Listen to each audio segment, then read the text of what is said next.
this is our last video in this workshop, and it's probably the topic that is most challenging, I would say, but it is something that I can give you some help with. So let's say you have already done the first few steps that we've gone through, the foundational principles that you need for, you can create good artwork.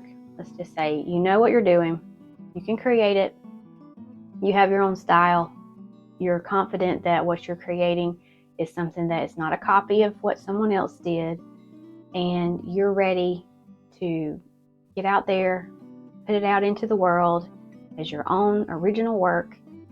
And then all of the thoughts start going through your mind about, what are people going to say? I don't have an art degree. I don't know what I'm doing. I probably shouldn't do this. What if no one buys this? All of the thoughts that go through my head, I'm sure, have gone through yours or will go through yours at some point. And I believe that this is common for everyone who is doing this. And this is common, especially with artists, because I can't think of another job where you are putting part of who you are on a tangible, an item that someone can hold in their hand and look at, and it's almost like you're bearing your soul to the world in hopes that they will appreciate it and they will like it and they will want to buy it. And that is a little bit scary. So how do you do this? How do you get past all of the questions that are going to come to your head, to your mind, the doubts, the motivation that you're going to need to keep going when that happens? And my number one bit of advice that I would give you is have a list of positive things that you can say about your own work. Keep track of a list of just kind things that other people have said about your work. And when those moments come, go and read those positive things, because I'll tell you from experience, you can get 500 positive comments on something that you have made, and it just takes one negative one for you to completely rethink your whole purpose in life and why you are doing what you're doing. I don't know why that is, but it's common. It happens to us all, and it's going to happen to you. If you put yourself out there, if you put your work out there, there are going to be some nasty comments. There are going to be some people that don't like it. You're not going to be for everybody. And as hard as that is to digest and live with, it's just the way it is. So personally, that's been something really hard for me, because I am a people pleaser and I want everybody to be happy all of the time. And as I've gotten older, I realize that that's just not possible. And if I'm putting my artwork, especially on something like social media, I am potentially showing that to tens of thousands of people, hundreds of thousands of people. If it went viral, it could be millions of people. So not everyone is going to like what you make. What is most important is that you like it. Okay?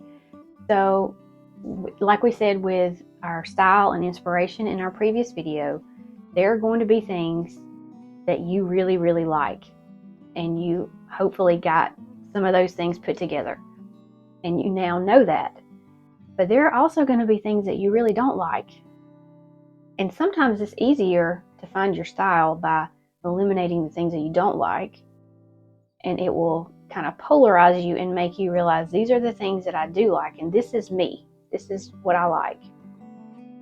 These things are not a matter of life and death or heaven or hell or anything that is that important. So that is another thing that you have to keep in mind. Art, as meaningful as your painting may be to you, and as beautiful as you may think that it is, it may not be so for someone else. But it's okay, and it does not matter. It does not take away the importance of it to you, the beauty of it to you, or probably the value of it to someone else who does like the same types of things that you like. So when all of these mindset blocks, creative blocks, self-criticism, and negative things come into your mind, most of the time what I have to do is read something that I've written down, read something that a nice comment that someone else has said about what I'm doing, and that will put me back into the right perspective.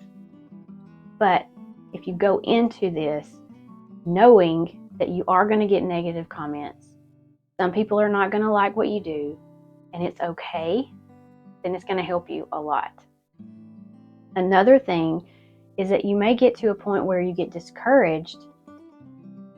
And in my practice, what has happened is someone may say something negative and it gets you off track, and then you kind of stop painting for a while, or you stop sharing what you're painting for a while, and it's hard to get back to it, get back into it, and build that momentum back up. And so one thing that has helped me is to have some sort of practice place.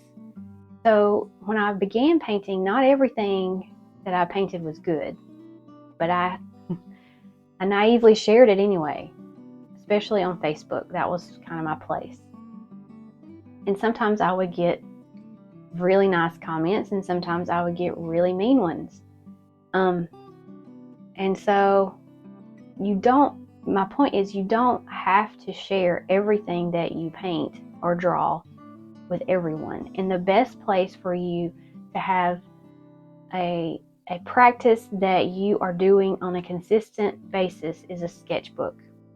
Sketchbook does not ever have to be shown to anyone. You can just have it for you. The things that you put in your sketchbook should be looked at as practice, as playtime, not as this is a finished work of art type practice. Now, I know sometimes, like on YouTube or maybe Facebook, there are videos where artists are showing you their sketchbooks. And a lot of times they're really pretty. They're really accomplished. They look amazing and beautiful. But that's what their goal was going into that sketchbook. They wanted it to look that way. You can have sketchbooks that are just making marks, just swatching paint, just letting loose, playing around, seeing what happens. And when you go into it with that mindset, you don't have to show it to anybody else. And that can be like your secret diary of art that you don't have to show anyone, that you allow yourself to play in. And that is usually how I get myself back into something that I have stopped. So that momentum, that need to create has to come back somehow. So if you get discouraged, if you're using some negative self-talk, if you've heard negative comments from other people and you're really having trouble just continuing to keep going, have a sketchbook and just play in it. Make marks, draw things, trace things, use stencils, whatever it takes to get you back on track and get you creating again.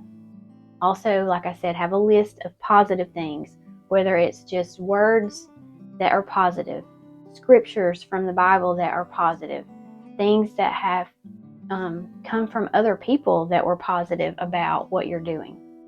Because like I said in our first video, this is more than paint. And if the end result of what you have created is not something that someone else appreciates and values, it's okay.